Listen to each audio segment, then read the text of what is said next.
ਉਹਦੇ ਦੇਖੋ ਹੁੰਦਾ ਹੀ ਰਹਿਣ ਨਾਲ ਚੱਲਦਾ ਪਿਆ ਦੀ ਮਈਆ ਕੋਈ ਗੱਲ ਪਤਾ ਅਸਲ ਚ ਪਤਾ ਗੱਲ ਮੈਂ ਤੁਹਾਨੂੰ ਅੱਜ ਇਹਦੀ ਤਾਰੀਖ ਪਹਿਲਾਂ ਦੱਸਣੀ ਹੈ ਤੁਹਾਨੂੰ ਮੈਂ ਖੁੱਲੀ ਕਿਤਾਬ ਦਾ ਬਾਦੋਂ ਦੱਸ ਰਹੇ ਬਾਅਦ ਚ ਬਹਾਨਾ ਨਹੀਂ ਪਹਿਲਾਂ ਤਾਰੀਖ ਬਾਅਦ ਚ ਸ਼ੌਕ ਹੋਏਗਾ ਨਾ ਸਾਡਾ ਡਾਇਵੋ ਕਬੂਤਰ ਹੈ ਜਿਹੜਾ ਕਿ ਜਦੋਂ ਸਾਡੇ ਮਾਲਕ ਮੁਬਸ਼ਰ ਨਾਲ ਮੁਕਾਬਲੇ ਸਨ ਬੜਾ ਜ਼ੋਰ ਲਾਇਆ ਮਾਲਕ ਮੁਬਸ਼ਰ ਸਾਹਿਬ ਨੇ ਲੇਕਿਨ ਪੰਜਾਬ ਦੇ ਵਿੱਚ ਇਸ ਕਬੂਤਰ ਦੀ ਹਿੱਟ ਨਹੀਂ ਕੋਈ ਬਣ ਸਕਿਆ ਪੂਰੇ ਪੰਜਾਬ ਦੇ ਵਿੱਚ 23ਵੇਂ ਦਿਨ ਜਿੱਥੇ ਇਹ ਬੈਠਿਆ ਨਾ ਪੰਜਾਬ ਦਾ ਕਬੂਤਰ ਕੋਈ ਨਹੀਂ ਬੈਠਾ ਠੀਕ ਅੱਛਾ ਹੁਣ ਅੱਗੋਂ ਜੋੜਾ ਲਾਉਣ ਦੀ ਤੁਹਾਨੂੰ ਅਸੀਂ ਖਸੀਅਤ ਦੱਸਦੇ ਆ ਇਹਨੇ ਪਹਿਲਾਂ ਹੀ ਤੇ ਦਵੋ ਇਹਦੇ ਦਾ ਬਹਾਓ ਕਬੂਤਰ ਖੇਡ ਜਿਹੜਾ ਨਾ ਲਓ ਲਾੜੀ ਇਹ ਕਬੂਤਰ ਹੁਣ ਕਈ ਦੋਸਤਾਂ ਨੂੰ ਇਹ ਕਬੂਤਰ ਦਿਲ ਕਰੇ ਤੇ ਕਿਰੇ ਮਿਲ ਵੀ ਜਾਂਦੇ ਲੇਕਿਨ ਉਹਨਾਂ ਨੂੰ ਪਛਾਣ ਹੀ ਨਹੀਂ ਆ ਪਤਾ ਹੀ ਨਹੀਂ ਇਹ ਅਗਰ ਬਲੱਡ ਵਾਈਜ਼ ਅਗਰ ਅੱਛਾ ਕਬੂਤਰ ਤੁਸੀਂ ਇਹਨੂੰ ਕਹਿ ਸਕਦੇ ਹੋ ਨਾ ਤੇ ਅਸੀਂ ਕਹਿ ਸਕਦੇ ਕਿ ਜਨਾਬ ਇਹ ਬਲੱਡ ਵਾਈਜ਼ ਅੱਛਾ ਕਿਉਂਕਿ ਸਾਡੇ ਕੋਲ ਇਹਦੇ ਰਿਕਾਰਡ ਨੇ ਇਹਦੇ ਪਿੱਛੇ ਕੀ ਹੈ ਇਹ ਜਨਾਬ ਮੈਨੂੰ ਆਪਣੇ ਉਸਤਾਦਾਂ ਨੇ ਘਰੋਂ ਆਇਆ ਸੀ ਠੀਕ ਹੈ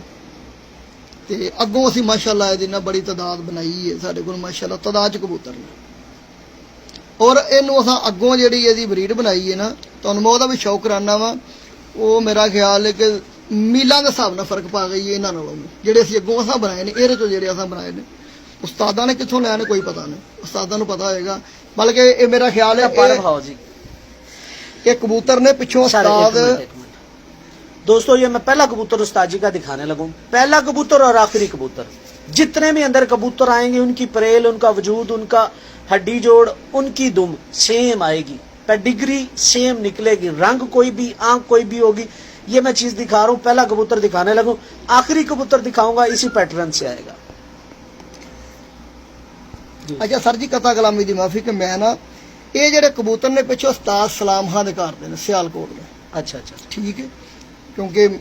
उस्ताद नाल कोल जिन्ने कबूतर उड़ते हैं डैवो कबूतर जेडे ना असल डैवो कबूतर उस्ताद सलाम खान सियालकोट दे घर दे ने ठीक यह भी उन्होंने घर का कबूतर है अगों असां इहदी ब्रीड बनाई है ये असीं हुण इहनूं मुकाबलिਆਂ ਦੇ ਵਿੱਚ ਹਿੱਸਾ ਲੈਂਦੇ ਹੋਇਆ ਅਸੀਂ ਇਹਨੂੰ ਜਿਹੜਾ ਨਾ ਅੱਗੋਂ ਅਸਾਂ ਮੁਨਾਸਬ ਸਮਝਿਆ ਕਿ ਇਹਦੀ ਅੱਗੋਂ ਬਰੀਡ ਬਣਾਈ ਜਾਏ ਔਰ ਅਸੀਂ ਇਹਨੂੰ ਜੋੜਿਆਂ ਜਿਹੜਾ ਨਾ ਹੁਣ ਇਸਤੇਮਾਲ ਕਰ ਰਹੇ ਹਾਂ ਹੁਣ ਅਸੀਂ ਇਹਨੂੰ ਉਡਾ ਨਹੀਂ ਰਹੇ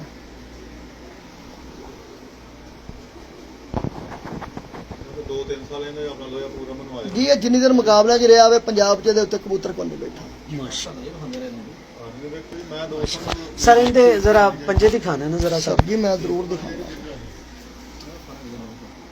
ਜੋ ਇਹ ਸਾਰਾ ਕੁਝ ਹੱਲ ਕਰਨਾ ਹੱਲ ਤੇ ਇਹ ਕੰਮ ਹੋ ਜਾਏ अच्छा हुन थोड़ा जिहा डिफरेंशिएट करो इस गल नूं ये सियालकोटी है कि कसूरी है ਸਰ ਜੀ ਮੈਂ ਉਹਨੂੰ ਸਿਆਲਕੋਟ ਹੀ ਆਖਾਂਗਾ ਇੱਥੇ ਇੱਥੇ ਮੈਂ ਹੀ ਸੁਣਨਾ ਤੁਹਾਡੇ ਮੂੰਹੋਂ ਸੁਣਨਾ ਹੀ ਇਹ ਚਾਹੁੰਦਾ ਸੀ ਕਬੂਤਰ ਹੀ ਸਿਆਲਕੋਟੀ ਕਬੂਤਰ ਸਿਆਲਕੋਟੀ ਕਰਮਾਂ ਵਾਲਾ ਛੱਡਿਆ ਇਹਨੂੰ ਅਸਾਂ ਪਹਿਲੀ ਦਫਾ ਜਦੋਂ ਫਸਟ ਟਾਈਮ ਇਹਨੂੰ ਮੋਹਰ ਲਵਾਈ ਹੈ ਅਸਾਂ ਇਹਨੂੰ ਜੇਠ 'ਚ ਮੋਹਰ ਲਵਾਈ ਹੈ ਜਦੋਂ ਸਾਰਾ ਸ਼ਹਿਰ ਮੇਰਾ ਖਿਆਲ 1:30 ਵਜੇ ਬੁੱਕ ਹੋ ਗਿਆ ਸੀ ਤਾਂ ਮੈਨੂੰ ਫੋਨ ਕੀਤਾ ਕਿ ਅੱਜ ਬੜੇ ਚਿੱਠਾ ਇਹ ਪਹਿਲਾਂ ਤਾਂ ਦੋ ਟੱਪ ਕੇ ਬੈਠਾ ਇਹ ਉਸ ਦਿਨ ਵੀ 5 ਤੋਂ ਪਾਰ ਬੈਠਾ ਐਂਡ ਦਾ ਹੀ ਬੈਠਾ ਮੁਸਾ ਜੇਠ ਤੇ ਅਸੂ ਦੇ ਜਿਹੜੇ ਰਿਕਾਰਡ ਹੋਲਡਰ ਹੈ ਡਿਗਰੀ ਜੇ ਦੀ ਕੀ ਮੈਂ ਜੇਠ ਦੀ ਤੁਹਾਨੂੰ ਦੱਸਣ ਲੱਗਾ ਜਿਸ ਦਿਨ ਪਹਿਲੇ ਦਿਨ ਮੋਹਰ ਲਵਾਈ ਸੀ ਨਾ ਬੱਚਾ ਪੁੱਟਿਆ ਸੀ ਪਹਿਲੇ ਦਿਨ ਮੋਹਰ ਲਵਾਈ ਸੀ ਸਾਰਾ ਸ਼ਹਿਰ 1:30 ਵਜੇ ਬੁੱਕ ਹੋ ਗਿਆ ਸੀ ਮੇਰਾ ਖਿਆਲ ਉਹਦਾ 10ਵੀਂ 11ਵੀਂ ਪੜ੍ਹਕ ਸੀ ਗਾਲ ਬਣ ਬਾਦੋਂ ਕੁਝ ਦੋਸੇ ਵੀ ਕਹਿ ਛੱਡਦੇ ਜੀ ਆਹ ਵਾਲੇ ਨੇ ਇਹ ਨਵੀਂ ਵਾਲੇ ਆਸਮ ਦਾ ਸਰ ਜੀ ਆਸਮ ਕਰਾਇਆ ਉਹ ਜੀ ਕਿਸੇ ਦੀ ਕਾਰਗਰਦਗੀ ਸਾਡਾ ਉਦੋਂ ਤਿੰਨਾਂ ਚੌਂ ਘਰਾਂ ਦਾ ਫਾਈਨਲ ਸੀ ਤੇ ਸਾਡਾ ਪਹਿਲਾ ਕਬੂਤਰ ਜਿੱਤਵਾਰ ਬੈਠਾ ਸੀ 2 ਵਜੇ ਇਹ ਕਬੂਤਰ ਸਾਡਾ ਉਸ ਦਿਨ ਵੀ ਐਂਡ ਕਰਕੇ ਬੈਠਾ ਸੀ 11 ਬੈਠਾ ਠੀਕ ਹੈ ਅੱਛਾ ਉਸਤਾਦ ਜੀ ਇਹਨਾਂ ਕਬੂਤਰਾਂ ਨੂੰ ਵੈਸੇ ਨਾਂ ਕੀ ਦਿੰਦੇ ਨੇ ਅਸੀਂ ਤੈਨੂੰ ਡੈਵੋ ਆਖਾਂਗੇ ਤੁਸੀਂ ਡੈਵੋ ਆਂਦੇ ਲੇਕਿਨ ਉਸਤਾਦ ਇਸਲਾਮ ਪਿੱਛੇ ਜਿਹੜੀ ਬਰੀਡ ਚੱਲਦੀ ਉਹਨਾਂ ਨੂੰ ਕੀ ਆਂਦੇ ਪਿੱਛੇ ਉਹ ਅਲੀ ਵਾਲਾ ਕਬੂਤਰ ਆਉਂਦਾ ਬਟੇਰਾ ਉਹ ਕਹਿ ਸਕਦੇ ਹੋ ਬਟੇਰਾ ਨਹੀਂ ਕਹਿ ਸਕਦੇ ਉਹਨਾਂ ਕੋਲ ਅਲੀ ਵਾਲਾ ਉਹਨਾਂ ਕੋਲ ਉਸਤਾਦ ਜੀ ਇਹਨੂੰ ਬਟੇਰਾ ਨਹੀਂ ਕਹਿ ਸਕਦੇ ਅਸੀਂ ਨਹੀਂ ਕਵਾਂਗੇ ਕਿਉਂਕਿ ਕਹਿ ਹੀ ਨਹੀਂ ਸਕਦੇ ਇਹਦਾ ਕਲਰ ਇਹਦੀ ਸਟਰਕਚਰ ਇਹਦਾ ਮੁਖਤਲਿਫ ਅਸੀਂ ਨਹੀਂ ਕਵਾਂਗੇ ਕਿਉਂਕਿ ਸਾਨੂੰ ਉਹਨਾਂ ਨੇ ਨਾ ਉਹਨਾਂ ਕੋਲ ਕਬੂਤਰ ਨੇ ਅਲੀ ਵਾਲੇ ਉਹ ਜੋ ਮਰਜ਼ੀ ਕਹਿਣ ਬਈ ਉਹਨੇ ਬੁਲਾ ਲੈ ਜਰਾ ਪੱਠੀਆਂ ਚੈੱਕ ਕਰਾਇਆ ਜਰਾ ਧੀ ਇਹਦੀ ਧੀ ਜਿਹੜੀ ਉਹ ਭਾਈ ਜਰਾ ਮੈਨੂੰ ਉਧਰ ਪਈ ਹੈ ਵੱਡੀ ਹੁਣ ਅਸੀਂ ਇਹਦੀ ਹਰੀਦਾ ਦਿਖਾਓ ਜਿਹੜੀ ਦਿਖਾਣ ਵਾਲੀ ਇਹਦੇ ਹੱਥ ਫੇਰਦੇ ਹੋਏ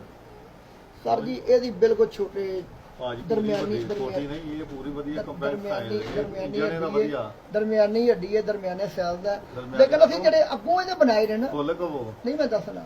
ਗੱਲ ਇਹ ਦਰਮਿਆਨੀ ਕਬੂਤਰ ਦਰਮਿਆਨੇ ਸਾਈਜ਼ ਦਾ ਤੇ ਫਿਰ ਇਹਨੂੰ ਮੈਂ ਕਿਵੇਂ ਕਵਾਂਗਾ ਕਿ ਜੀ ਮੈਂ ਇਦਾਂ ਮਾਰੋ ਵੱਡੀ ਦਾ ਕੋਈ ਇਦਾਂ ਤਰਦਰ ਕਰਨ ਦਾ ਵੇਖੋ ਜਦੋਂ ਰਾਤ ਨੂੰ ਦਿਖਾਉਂਦੇ ਹੋ ਪਏ ਹਾਂਜੀ ਕਿ ਦੋਸਤੇ ਕਮਲ ਦਾ 2 3 ਗੋਲੀਆਂ ਖਾ ਕੇ ਉੜਦਾ ਤੇ ਹਾਂ